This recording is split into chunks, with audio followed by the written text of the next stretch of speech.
তরঙ্গ তব শুভ নামে জাগে তোমার ভালোবাসি আমার সোনার বাংলা আমি তোমার ভালোবাসি নদীর কূলে কূলে মাতর মুখের বাণী আমার গানে দ্বিপাক্ষিক সমস্যা নিয়ে দ্বিপাক্ষিক সম্পর্ক নিয়ে একটা আলোচনার ব্যবস্থা আমরা করেছি।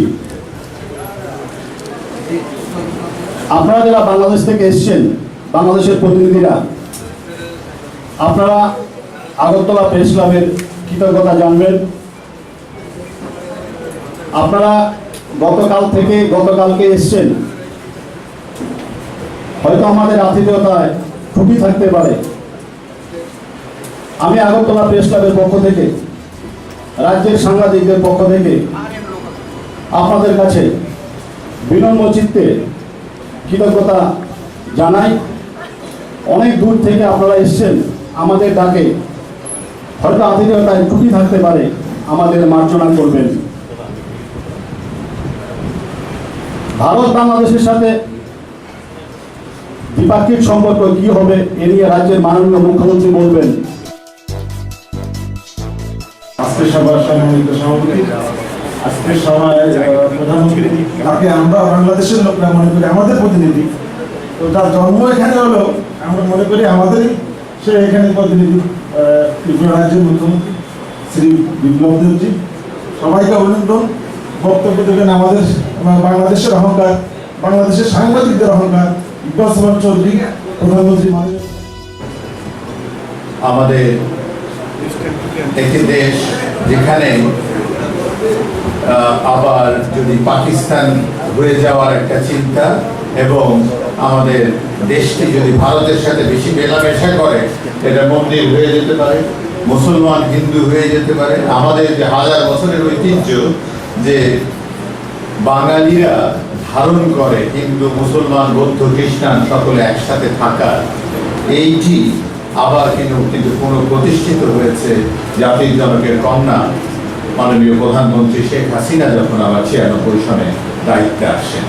তারপর থেকে যে আমাদের দুটি দেশে যে আজকে এমনও হয়েছে, ভারত পাকিস্তান খেলা হচ্ছে ক্রিকেট, সেখানে আমরা দেখেছি 70-80% এই পাকিস্তানকে সাপোর্ট করে। How come it be? স্বাধীনতা কাপেও আমরা দেখেছি সেইখান থেকে একটি দেশ ঘুরে দাঁড়িয়েছে। আজকে আমার মনে হয় যে এই ভারতের প্রধানমন্ত্রী নরেন্দ্র মোদীজি আমাদের ওখানে গিয়েছেন, আমাদের প্রধানমন্ত্রী এখানে এসছেন, সব মিলিয়ে আমার মনে হয় যে politically we are enjoying the relationship in a highest level. আজকে এটাকে টার্ন করা দরকার, আরও বেশি আমাদের সংঘবদ্ধ হওয়া দরকার। আমরা যাতে এই দুটি দেশ is considered by the PricewaterhouseCoopers, যারা বলছেন যে three fastest growing country in the world, Bangladesh, India এবং ভিয়েতনাম, যারা লাস্ট 2 ইয়ার্স 7%-এর উপরে প্রবৃদ্ধি করেছে। লাস্ট ডেকেড বাংলাদেশ 6%-এর উপরে প্রবৃদ্ধি অর্জন করেছে। তা আমাদের এই বিপুল সম্ভাবনার দুটি পাশাপাশি আমাদের শ্রদ্ধা নিবেদন করতে চাই ভারতের প্রয়াত মাত্র কিছুদিন আগে যিনি মহাপ্রয়াণে গিয়েছেন, ভারতের প্রধানমন্ত্রী অটল বিহারী বাজপেয়ী। তিনি বাংলাদেশের জনগণের কাছে অত্যন্ত সুপরিচিত একজন ব্যক্তিত্ব, একজন জ্ঞানী, অনেক বড় হৃদয়ের একজন নেতা, এবং বাংলাদেশের আমরা মনে করি তিনি একজন অকৃত্রিম বন্ধু। যখন তিনি প্রধানমন্ত্রী হিসাবে দায়িত্ব পালন করেছেন সে সময় আমরা দেখেছি, তার সাথে আমার পরিচয়ও হয়েছিল কমনওয়েলথ সামিটে যখন তিনি গিয়েছিলেন সাউথ আফ্রিকাতে, সেখানে আমার পরিচয় হয়েছিল। তার মহাপ্রয়াণে আমাদের পক্ষ থেকে আমরা আমাদের শ্রদ্ধাঞ্জলি। মাত্র দুদিন আগে আমরা আমাদের দেশে জাতীয় শোক পালন করেছি, জাতীয় মাস, শোকের মাস পালন করেছি আমাদের সর্বকালের সর্বশ্রেষ্ঠ বাঙালি, আমাদের জাতির জনক বঙ্গবন্ধু শেখ মুজিবুর রহমানের। আজকে আমরা এই আগরতলায় আমরা এসেছি। এখানে আমাদের হোস্ট প্রণব সরকার তিনি বললেন অনেক ত্রুটি থাকতে পারে, আমরা খুঁজে দেখলেও বোধহয় ত্রুটি খুঁজে পাবো না। তাদের প্রতি আমাদের শুভেচ্ছা।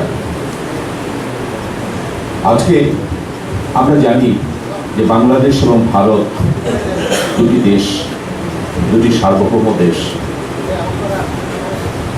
ভৌগোলিক সীমারেখা থাকতে পারে, বর্ডার থাকতে পারে, কিন্তু এই দু দেশের মানুষের মনের মধ্যে কোনো বর্ডার নেই।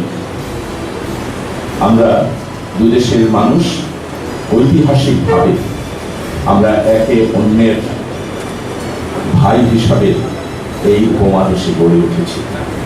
আমাদের সংস্কৃতি, আমাদের ইতিহাস, আমাদের মূল্যবোধ, আমাদের ঐতিহ্য সবই কিন্তু একে অন্যের সম্পূরক।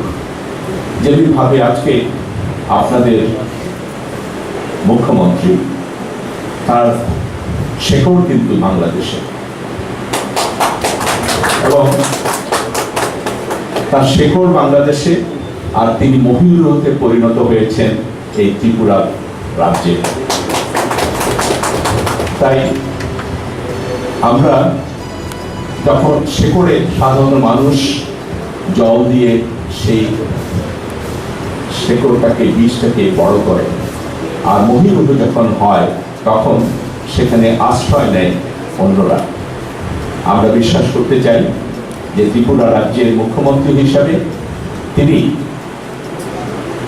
এই সুসম্পর্কটি এমন একটি পর্যায়ে নিয়ে যাবেন, তার সেই ছায়াতলে। আমি এক এক করে পিলারগুলি বলতে থাকি। এই পর্যন্ত 19টা পিলার তৈরি হয়েছে, মাঝখানে পার হয়েছিল, 3টে পিলার তৈরি করেছিল, পিলারগুলো জলে নিয়ে চলে গেছে। কিন্তু আবার সেগুলোকে, কারণ আমি নিজে খুব মনিটরিং করি সেটা, সেই ব্রিজ শুধু বাংলাদেশ আর ভারতবর্ষের মধ্যে সামান্য ব্রিজ নয়, সেটা ত্রিপুরার লাইফ লাইন। ত্রিপুরার নয়, শুধু নর্থ ইস্টের লাইফ লাইন হবে সেই ব্রিজটা। কারণ জলপথে একমাত্র ত্রিপুরা রাজ্য হবে নর্থ ইস্টের মধ্যে যে বন্দরগাহ থেকে 67 কিলোমিটার আসলেই সাবরুমে পৌঁছে যাবে। নর্থ ইস্টে কোনো রাজ্য নেই। শিলং থেকে যেতে হলে অনেক দূর, গুয়াহাটিতে যেতে হলে হলদিয়াতে অনেক দূর, 1220 কিলোমিটার গুয়াহাটি থেকে হলদিয়া বন্দর, ওয়েস্ট বেঙ্গলে।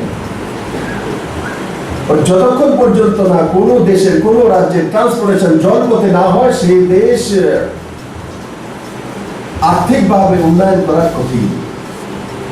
কারণ জলপথে খরচা কম, ট্রেনে বা লরিতে আর এয়ারওয়েজে তো এক্সট্রিম কার্গোতে খরচা। তো দুনিয়ার মধ্যে ট্রান্সপোর্টেশন কস্ট জলপথে 25% কম হয়ে যাবে, কমসে কম। তো আপনি যখন বাংলাদেশের চিটাগাং বন্দর থেকে ফেনী নদীর উপরে যে ব্রিজ তৈরি হচ্ছে, ডিসেম্বর 2019 কমপ্লিটেশন হওয়ার সময়সীমা আছে। সেটা কমপ্লিট হয়ে গেলে আপনি চিটাগাং বন্দরগাহ দিয়ে আপনি জাহাজ দিয়ে মাল আসবে, আর সেখান থেকে নর্থ ইস্টের জন্য Tripura gateway of north east হয়ে যাবে। আপনি আমার ত্রিপুরা, যে আমার স্বপ্ন ত্রিপুরাকে সর্বশ্রেষ্ঠ বানানো, এই ব্রিজ যতক্ষণ পর্যন্ত তৈরি না হয় ততক্ষণ পর্যন্ত সাকার করা সম্ভব নয়। এবং 2019 ডিসেম্বরের মধ্যে সেটা কমপ্লিট হবে। তাতে বাংলাদেশেরও লাভ। আজকে ত্রিপুরাতে যে কোনো ইন্ডাস্ট্রি হোক, ইনফ্রাস্ট্রাকচার হোক, করতে গেলে রড লাগবে, সিমেন্ট লাগবে, পাথর লাগবে। তো ত্রিপুরাতে শুধু ট্রান্সপোর্টেশনের কারণে ভারতবর্ষের অন্যান্য প্রান্তের চাইতে মোটামুটি দুগুণা হয়ে যায়। और যখন সেই রাস্তা ঘুরে যাবে আপনি আপ সেইগুলো ইনফ্রাস্ট্রাকচার ছাড়া কোনো রাজ্য ডেভেলপ করতে পারে না। যদি ইনফ্রাস্ট্রাকচার কস্ট বেশি হয় তো সে রাজ্য দাঁড়াতে পারে। তো ইনফ্রাস্ট্রাকচার কস্ট কমাতে পারে আমার বন্ধু রাষ্ট্র বাংলাদেশ।